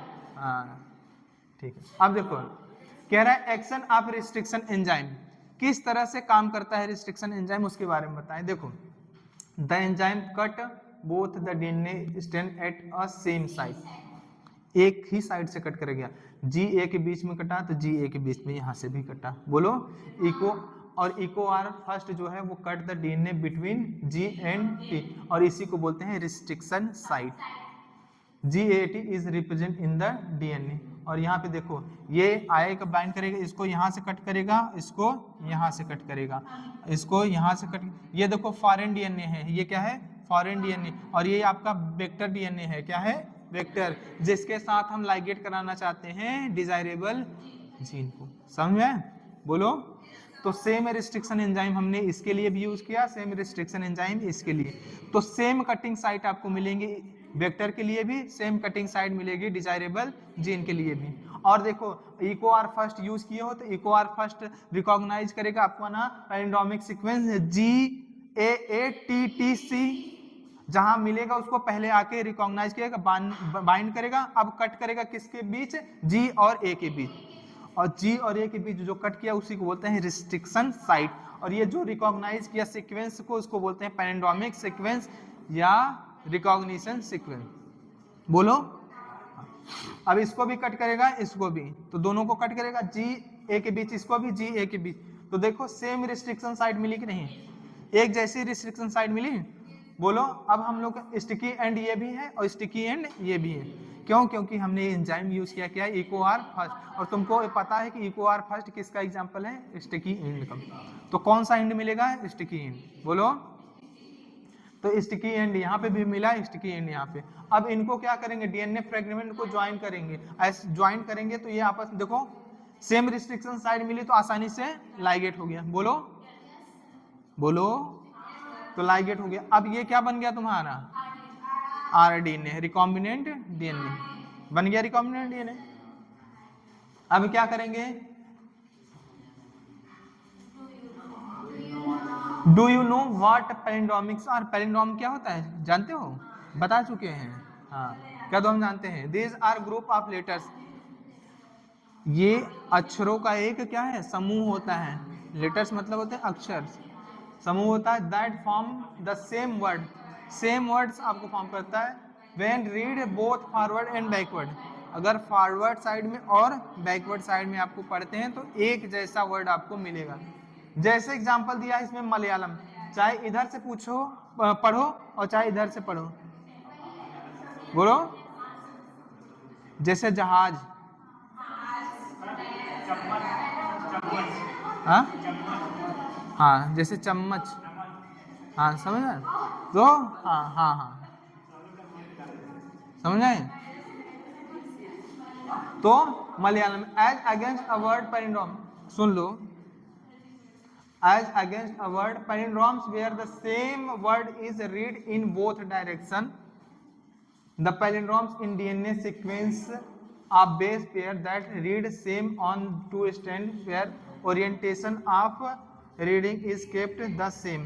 या तो आप 5' to 3' पढ़िए या तो 3' to 5' पढ़िए। अगर रीडिंग सेम आती है तो उसको बोलेंगे पैलिंड्रोम। क्या बोल देते हैं हम लोग? पैलिंड्रोम। अगर आप रीडिंग सेम रखते हैं, जैसे अगर फॉलोइंग सीक्वेंस रीड, या तो आप पढ़ लीजिए दोनों स्टैंड को, या तो 5 to 3 डायरेक्शन में पढ़िए या तो 3 to 5 डायरेक्शन पढ़ते हैं। जैसे इसको अगर तुम 5 to 3 पढ़ रहे हो तो नेक्स्ट स्टैंड को भी 5 to 3 ही पढ़ोगे। GAATTC आया 5 to, अब यहाँ पढ़ो GAATTC। अब तुम 3 to 5 पढ़ो CTTAAG, अब यहाँ पढ़ो CTTAAG। तो ये सेम डायरेक्शन में अगर पढ़ते हो बोथ स्टैंड को, अगर सीक्वेंस सेम आता है तो उसी को बोल देते हो पैलिंड्रोम। क्या बोल देते हैं? पैलिंड्रोम। रिस्ट्रिक्शन एंजाइम कट क्या करता है? Restriction enzyme cut strand of DNA little away from the centre. Little away from the centre, अगर थोड़ा सा सेंटर से अवे कट कर रहा है तो वो क्या फॉर्म करता है, स्टिकी एंड। तुम्हारे में स्टिकी एंड दिया है, ब्लंट एंड नहीं दिया। तो of the palindromic side, palindromic side जो है उससे मिडल से छोड़ के थोड़ा दूर कट करता है, but between the same two base pair, लेकिन दो base pair same base pair से कट कर रहा है। जैसे जी और ए के बीच में पहले स्टैंड को, तो नेक्स्ट स्टैंड जो है उसको भी जी और ए के बीच। ऑन द अपोजिट स्टैंड जो है, this leaves a single standard portion, एक सिंगल स्टैंडर्ड पोर्शन बचता है। ये single standard portion at the ends में there are a overhanging stage call sticky ends. इसी को हम लोग क्या बोलते हैं, स्टिकी एंड्स बोलते हैं। ऑन ईच स्टैंड, प्रत्येक स्टैंड पे आपको मिलेंगे। These are named so because, इनका नाम स्टिकी इसलिए है क्योंकि दे फॉर्म हाइड्रोजन बॉन्ड्स, ये हाइड्रोजन बॉन्ड बना लेते हैं with their complementary cut counterparts. इनका जो कट काउंटर पार्ट है अगर उसको लाओगे तो स्टिकी एंड होने के कारण उसके साथ फिर से हाइड्रोजन बॉन्ड बना लेते हैं, इसलिए इनको बोलते हैं स्टिकी एंड, चिपचिपा। हाँ, एंड मतलब सिरा बोलते हैं। दिस स्टिकीनेस, यह स्टिकीनेस जो होती है of the ends facilitate the action of the enzyme DNA ligase. DNA ligase करेंगे तो ये स्टिकीनेस जो होता है वो इसी के कारण। Restriction endonuclease are used in genetic engineering, हम किसका इस्तेमाल करते हैं, रिस्ट्रिक्शन इंडोन्यूक्लियस का जेनेटिक इंजीनियरिंग।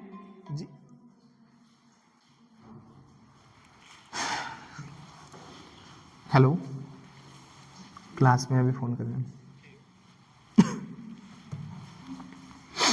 कह रहा है कि restriction endonuclease are use in genetic engineering, हम लोग रिस्ट्रिक्शन इंडोन्यूक्लियस का इस्तेमाल करते हैं किसमें, जेनेटिक इंजीनियरिंग में।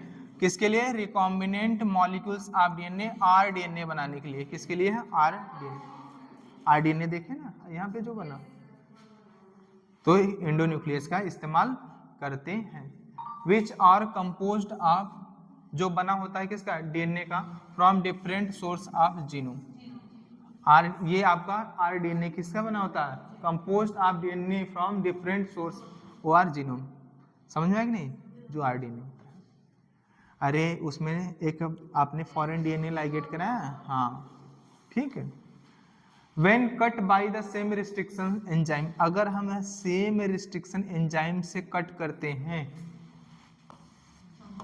रिजल्टेंट डीएनए फ्रेगमेंट, जो आपको इससे फ्रेगमेंट मिलता है, have the same kind of sticky and, एक जैसा स्टिकी एंड मिलता है आपको। जैसे यहाँ पे देखो हमने इकोआर यूज किया, इसके लिए भी इकोआर यूज, इसके लिए भी, तो सेम रिस्ट्रिक्शन साइट्स मिली, सेम स्टिकी एंड मिला, तो बाद में ये लाइगेशन में क्या हुआ, इजी हुआ। ठीक है, दीज कैन ज्वाइन, और ये join together end to end using DNA ligase, बाद में ये आपस में एंड टू एंड ज्वाइन हो जाते हैं with the help of DNA ligase. समझ में, यहाँ पे देखो ये क्या है आपका फॉरेन डीएनए, ये आपका क्या है फॉरेन डीएनए है, और ये आपका वेक्टर प्लाज्मिड है। क्या है, वेक्टर है। क्या है, वेक्टर है। बोलो, ये वेक्टर है जिसमें हमें लाइगेट कराना है किसको, डिजायरेबल जीन को। तो हम क्या करेंगे, सेम रिस्ट्रिक्शन एंजाइम यूज करेंगे किसके लिए, फॉरेन डीएनए के लिए और वेक्टर। अगर सेम यूज करेंगे तो सेम रिस्ट्रिक्शन साइट हमें यहाँ पे भी मिलेगी, यहाँ पे भी मिलेगी। बाद में अगर हम यूज करते हैं डीएनए लाइगेज, तो डीएनए लाइगेज यूज करेंगे तो ये आसानी से इजीली देखो क्या हुआ, लाइगेट हो गया।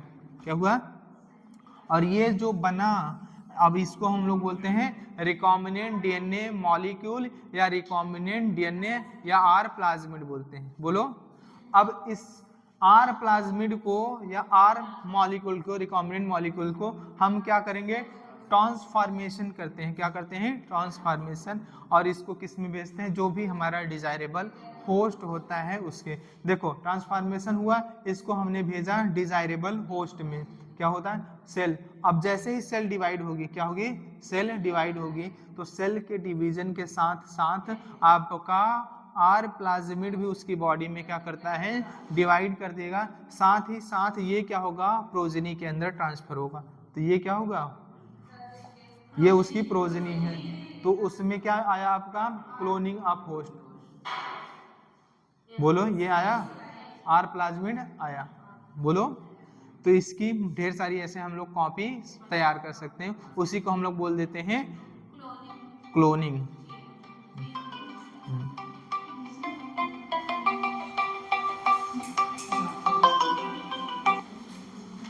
Hello hello hello hello hello, हाँ बोलिए। अभी क्लास में है यार, अभी फ़ोन करते हैं। हाँ 3 बजे आओ, 3 बजे।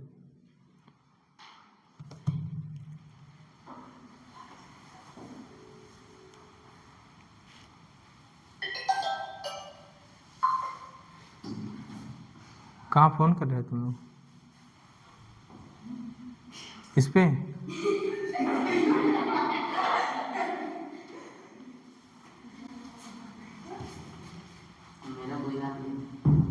तुम्हारा हाथ नहीं लेकिन पाँव था,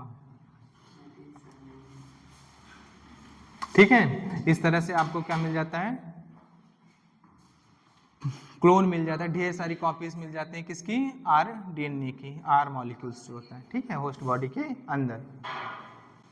कह रहा है you may have realize that, सुन लो, कह रहा है you may have realize that normally unless one cut, देखो अब आप रियलाइज कर चुके हैं, ये महसूस कर चुके हैं कि नॉर्मली, अगर हम नॉर्मली अनलेस वन कट, एक को कट करते हैं, one cut the vector and the source DNA with the same restriction enzyme, the recombination vector molecules can not be created. अगर हम क्या करते हैं, वेक्टर को अलग आर रिस्ट्रिक्शन इंडोन्यूक्लियस से कट करें और आपके डिजायरेबल जीन को अलग, तो हम क्या कर सकते हैं, जो ये आपका बना हुआ है रिकॉम्बिनेंट वेक्टर, वो बना, क्योंकि रिस्ट्रिक्शन साइड अलग अलग हो गई, अब बाद में ज्वाइनिंग में दिक्कतें होंगी, ठीक है। कह रहे separation and isolation of DNA fragment, क्या हुआ, छुट्टी कर दें, हाँ ऐसे ऐसे ऐसे छुट्टी कर दें, पहले पढ़ाएंगे तुमको separation and isolation of DNA fragment, DNA fragment को कैसे सेपरेट करेंगे, कैसे अलग करेंगे, फिर वहां से कैसे आइसोलेट करेंगे, उसके बारे में पढ़ना है, समझ में आया कि नहीं, बोलो। हाँ तैयार हो, तो चलो देखो। अब हमने क्या किया, कट कर लिया डीएनए, क्या किया, the cutting of DNA by restriction endonuclease result in the fragments of DNA. ये क्या है आपका डीएनए है, हमने रिस्ट्रिक्शन इंडोन्यूक्लियस लिया, क्या लिया, मॉलिक्यूलर सीजन रिस्ट्रिक्शन, चलो आर ही लिख दिए, रिस्ट्रिक्शन इंडोन्यूक्लियस लिया। अब इसका छोटा छोटा फ्रेगमेंट कट होगा, ढेर सारे फ्रेगमेंट, डीएनए के ढेर सारे फ्रेगमेंट मिलेंगे, बोलो ढेर सारे फ्रेगमेंट मिलेंगे, हमको मिलेंगे ना फ्रेगमेंट। अब इस फ्रेगमेंट को हमें क्या करना है, आइसोलेट करना है एंड सेपरेट करना है, समझ में आया कि नहीं, आइसोलेट एंड सेपरेट करना है। तो आइसोलेशन एंड सेपरेशन के लिए हम लोग कुछ टेक्निक्स होती हैं उनका इस्तेमाल करते हैं, जिसको हम लोग बोलते हैं जेल इलेक्ट्रोफोरेसिस। क्या बोलते हैं हम लोग, जेल इलेक्ट्रोफोरेसिस, क्या बोलते हैं, जेल इलेक्ट्रोफोरेसिस। तो चलो आज देखते हैं इन फ्रेगमेंट्स, ये फ्रेगमेंट जो होते हैं इनको हम लोग सेपरेट कर सकते हैं बाय एक तकनीक होती है जिसको हम लोग जेल इलेक्ट्रोफोरेसिस के नाम से जानते हैं, समझ में आया कि नहीं, हमेशा याद कर लेना, जेल इलेक्ट्रोफोरेसिस जो होती है डीएनए के लिए होती है, आरएनए के लिए होती है, कि दोनों के लिए होती है, मारेंगे एक रपटा मारेंगे, कोई भी चार्ज मॉलिक्यूल्स हो उसके लिए आप जेल इलेक्ट्रोफोरेसिस करा सकते हो, चाहे डीएनए हो चाहे आरएनए हो। डीएनए भी क्या होता है आपका, आरएनए भी क्या होता है आपका, समझेंगे, आरएनए डीएनए चार्ज मॉलिक्यूल्स होते हैं, बोलो, तो उनका हम क्या करा सकते हैं, जेल इलेक्ट्रोफोरेसिस करा सकते हैं, समझेंगे। Since DNA fragment are negatively charge molecules, हमें पता है कि डीएनए मॉलिक्यूल्स क्या होता है, नेगेटिवली चार्ज होता है। अब बताओ एसिडिक होता है कि बेसिक होता है, तुमसे ये पूछ लें। डीएनए एसिडिक होता है कि बेसिक? एसिडिक होता नहीं, मारेंगे कान है के नीचे। कौन कहा बेसिक होता है बे? हैं?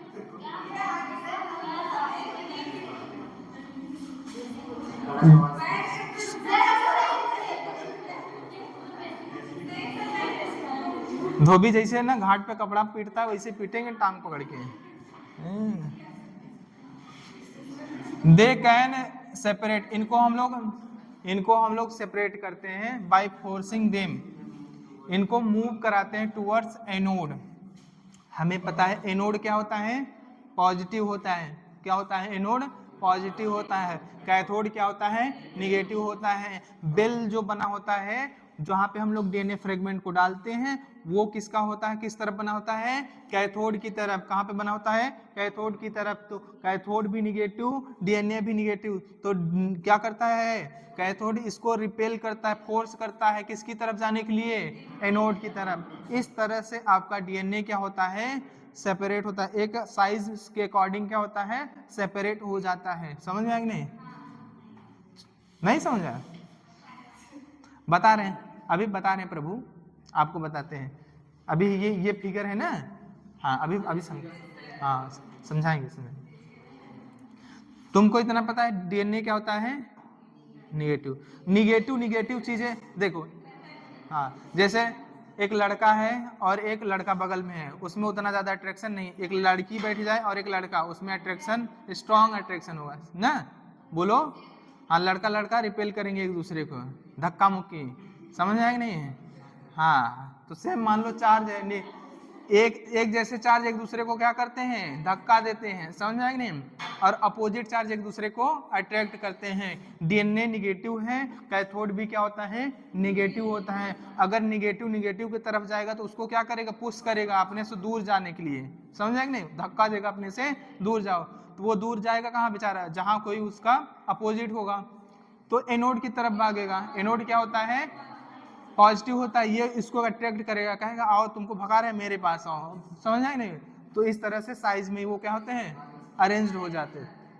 तो देखो अभी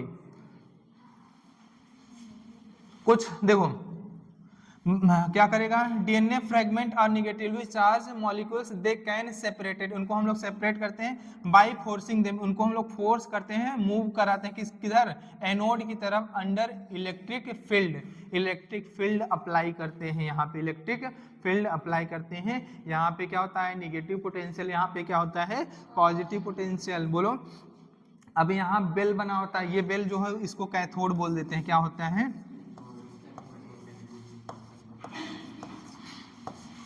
क्या होता है? कैथोड होता है। तो इस बेल में हम लोग क्या करते हैं? डीएनए फ्रेगमेंट को डालते हैं। तो ये कैथोड निगेटिवली चार्ज, साथ ही साथ डीएनए भी निगेटिवली चार्ज, तो इसको क्या करेगा? इस फ्रेगमेंट को रिपेल करेगा किधर के लिए? एनोड की तरफ। बोलो। तो जो स्मॉल साइज में होगा, जो छोटे साइज में होगा, वो जल्दी से कहाँ पे पहुंच जाता है? एनोड की तरफ। जो उससे बड़ा होगा तो और पीछे रह जाएगा, जो उससे बड़ा होगा और पीछे रह जाएगा, जो सबसे बड़ा होगा वो इधर ही रह जाता है। समझ में आएगा नहीं? तो इस तरह से ये साइज के अकॉर्डिंग क्या हो जाते हैं? अरेंज हो जाते हैं। समझ में आएगा नहीं? साइज के अकॉर्डिंग क्या हो जाएंगे? ये अरेंज हो जाते हैं। देखो यहाँ पे एक मीडियम होती है, क्या होती है? एक ऐसे नहीं, इनको यहाँ पे कुछ मीडियम लेते हैं। मीडियम क्यों लेते हैं? अगर मीडियम नहीं लोगे, सुनो, अगर मीडियम नहीं लोगे तो एक साथ पूरा ये क्या होता है? फ्रेगमेंट जाके एनोड पे पहुंच जाएगा। पूरा फ्रेगमेंट कहाँ पे पहुंच जाएगा? एनोड पे, एनोड की तरफ। इसीलिए एक मीडियम लेते हैं। यहाँ पे क्या होता है? यहाँ पे मीडियम होता है। क्या होता है? मीडियम, जिसको हम लोग बोलते हैं एग्रोज जेल।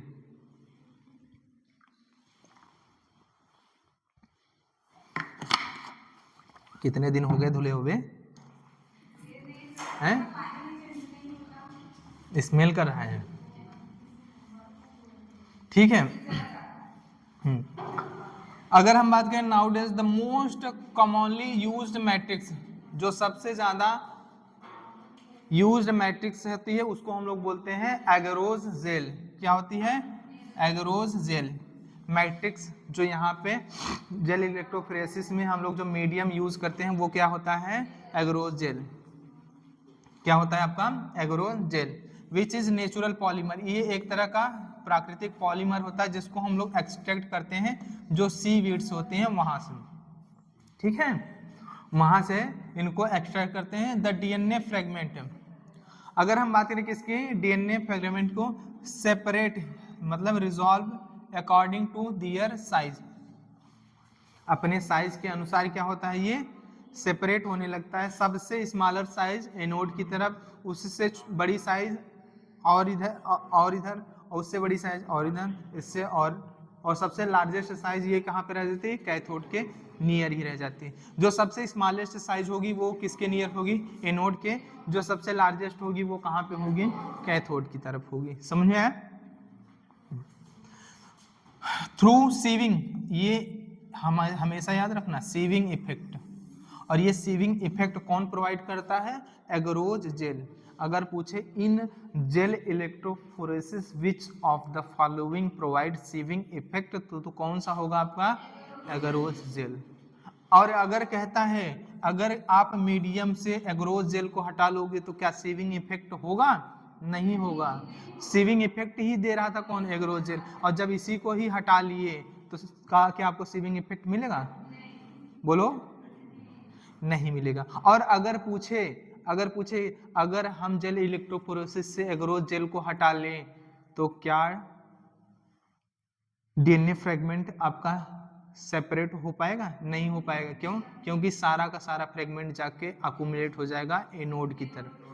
सोल, और ये सीविंग मतलब छन की जाती है, ठीक है, सीविंग समझ में?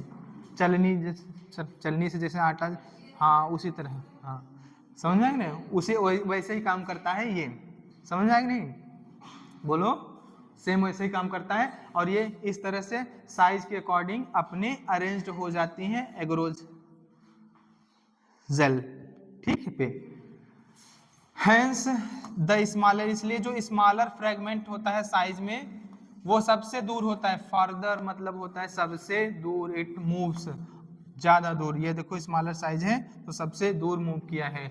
लुक एट द फिगर देखिए, and guess at which end, कौन से एंड पे जेल सैंपल वाज लोडेड।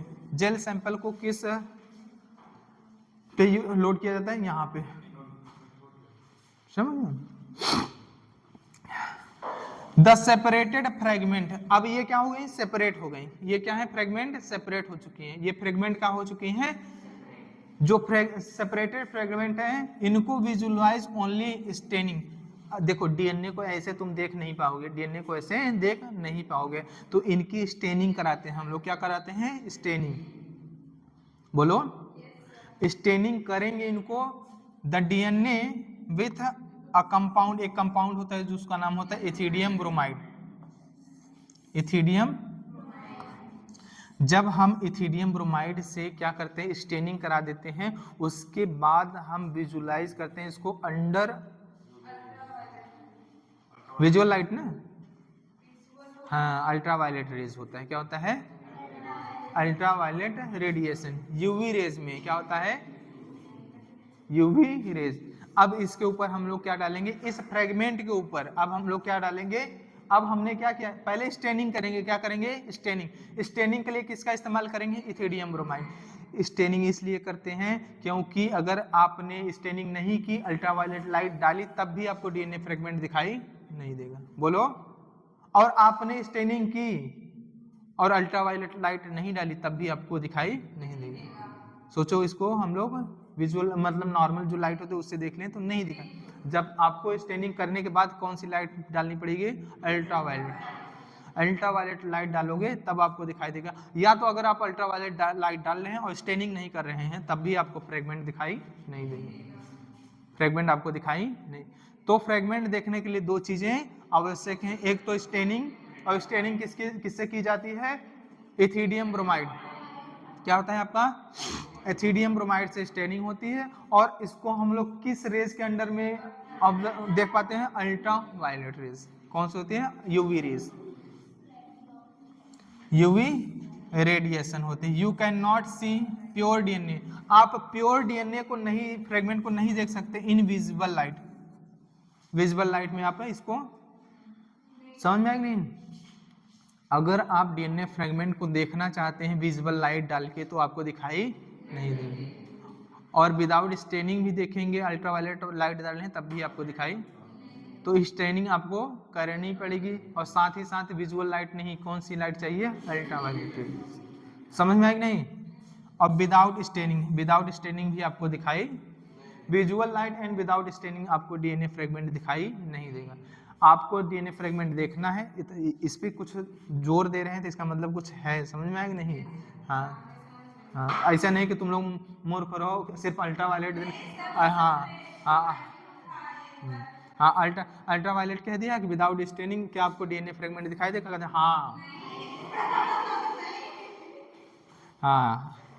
हाँ, तो इतना चिल्लाए हैं तो इसका मतलब भूलना मत, ठीक है। देखना है तो स्टेनिंग भी करनी पड़ेगी, साथ ही साथ अल्ट्रावायलेट रे भी चाहिए, समझ में नहीं। अब क्या करते हैं, you can see bright orange. अब अगर आप स्टेनिंग के बाद अल्ट्रावायलेट लाइट डालते हैं तो किस कलर का फ्रेगमेंट आपको दिखाए, ब्राइट ऑरेंज कलर का बैंड आपको दिखाई दे। ये जो है आपको बैंड जो दे हैं, ये बैंड नहीं है, ये आपको ब्राइट चमकीला, मतलब चमकीला ऑरेंज कलर का दिखाई देगा। बोलो, ये आपको ऑरेंज कलर का दिखाई देगा। DNA in a ethidium bromide stained gel, जो इथिडियम ब्रोमाइड से स्टेन्ड जेल है, जो एग्रोज जेल है, उसमें ये डीएनए फ्रेगमेंट किस कलर का दिखाई देगा, ब्राइट ऑरेंज कलर का दिखाई देगा। The separated bands of DNA, ये जो सेपरेटेड बैंड्स हैं डीएनए के, जो दिखाएंगे तुमको ब्राइट ऑरेंज कलर के, ये सेपरेटेड बैंड्स अब डीएनए जो हैं इनको काट लिया जाता है। पहले क्या करेंगे हम लोग, जैसे इसको निकालना है तो कट कर लेंगे, क्या कर लेंगे, और कट करने के बाद हम इसको निकाल लिए तो इसी को बोलते हैं इल्यूजन। क्या बोलते हैं, from the agro gel and extract, और इसको एक्सट्रैक्ट कर लेते हैं फ्रॉम जेल पीस से, this step known as elution. ये क्या कहलाता है, अगर हम इसको कटिंग कर लिए और यहाँ से एग्रो जेल से निकाल ले तो ये प्रोसेस क्या कहलाएगा, समझ में क्या कहलाएगा, evolution. The DNA fragment purified in this way, इस तरह से हमें डीएनए फ्रेगमेंट, एक प्योर डीएनए फ्रेगमेंट मिल जाता है। अब यूज करते हैं इन constructing recombinant DNA by join them with cloning vector. अब हम इसको क्या कर सकते हैं, रिकॉम्बिनेंट डीएनए बना सकते हैं, ज्वाइन करके इसको वेक्टर डीएनए के साथ। समझ में, बोलो, इस तरह से हमें क्या मिल जाता है, आर डीएनए मिल जाता है। इस तरह से हम आइसोलेट एंड सेपरेट कर पाते हैं डीएनए फ्रेगमेंट को। सुन लो एक बार, डीएनए फ्रेगमेंट को आप रिस्ट्रिक्शन इंडोन्यूक्लियस से कट करोगे तो ढेर सारे फ्रेगमेंट आपको मिलते हैं अकॉर्डिंग टू, मतलब साइज में वेरिएबिलिटी होती है। क्या होते हैं, इनमें डिफरेंट साइज के आपके फ्रेगमेंट मिलेंगे। इन फ्रेगमेंट को हम लोग साइज के अनुसार अरेंज कर लेते हैं with the help of agarose gel matrix होता है और जेल इलेक्ट्रोप्रोसेस प्रोसेस होता है उसके द्वारा। समझ में आएगा नहीं। अब ये जो सेपरेट हो जाते हैं, सेपरेटेड फ्रेगमेंट होते हैं, इनकी हम पहले स्टेनिंग कराएंगे। क्यों, क्योंकि जब तक आप स्टेनिंग नहीं कराओगे ये डीएनए फ्रेगमेंट आपको दिखाई नहीं देगा। साथ ही साथ इसको हम लोग इथिडियम ब्रोमाइड से स्टेनिंग कराने के बाद अब इसको हम क्या करते हैं, विजुअल रेडिएशन से देख नहीं सकते, विजुअल लाइट से देख नहीं सकते, इस पे हमें यूवी रेडिएशन डालना पड़ा, अल्ट्रावायलेट रेडिएशन डालेंगे तब ये हमें किस कलर का दिखाई देता है, ब्राइट ऑरेंज कलर का, ब्राइट ऑरेंज कलर का ये हमें दिखाई देता है। अब हम क्या करेंगे, इस फ्रेगमेंट को कट कर लेते हैं एग्रोज जेल पे। एग्रोज जेल से क्या करेंगे, कटिंग कर लेंगे, उसके बाद इसको हम निकाल लेते हैं, एक्सट्रैक्ट कर लेते हैं। तो इस प्रोसेस को हम लोग इल्यूशन बोलते हैं। बाद में ये जो हमें प्योर फ्रेगमेंट मिलता है डीएनए का, अब हम क्या करेंगे, लाइगेट करा के क्या बना लेते हैं, रिकॉम्बिनेंट डीएनए या रिकॉम्बिनेंट प्लाज्मिड या आर प्लाज्मिड। ठीक है, यहाँ तक करते हैं बस, उसके बाद फिर मिलते हैं कल। बोलो समझ में आया कि नहीं। हाँ सुन लो, ये समझा देते हैं। ये लाइन जो है आपको क्या है, ये डाइजेस्टेड लाइन है, क्या है, और ये क्या है आपकी अनडाइजेस्टेड। ये याद रखना फिगर के बारे में, क्या रखना, जो फर्स्ट है, ये फर्स्ट लाइन जो है वो क्या है, atypical एग्रोजेल electrophoresis showing migration of undigested land. कौन सी अनडाइजेस्टेड है, 1, और बाकी 2 3 4, ये 2 3 4 ये क्या है आपकी डाइजेस्टेड लैंड है, समझ में आया कि नहीं, और 1 क्या है अनडाइजेस्टेड है। फिगर याद रखना, ठीक है, समझ में आया कि नहीं। अब क्लोनिंग वेक्टर के बारे में तुमको बता ही दिए हैं, कल पढ़ाएंगे इसके बारे में क्या होता है। क्लोनिंग वेक्टर की प्रॉपर्टी पढ़ा दिए हैं, ओआरआई पॉइंट होना चाहिए, सिलेक्टेबल मार्कर होना चाहिए, और साथ ही साथ क्या होना चाहिए इसके पास, और क्या होना चाहिए, हाँ इसके पास क्या होनी चाहिए, क्लोनिंग साइट्स होनी चाहिए। तो इसके पास कितनी क्लोनिंग साइट्स हैं देख लो,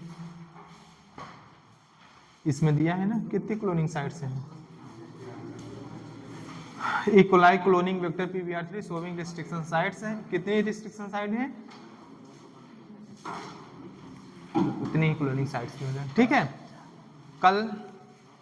कल देखते हैं ये खत्म हो पाता है कि नहीं, हाँ खत्म हो जाएगा। इसके बाद कुछ बचा है, ये नहीं, ये बचा है PCR बचा है, और इसमें PCR इंपॉर्टेंट बंद कर दिए।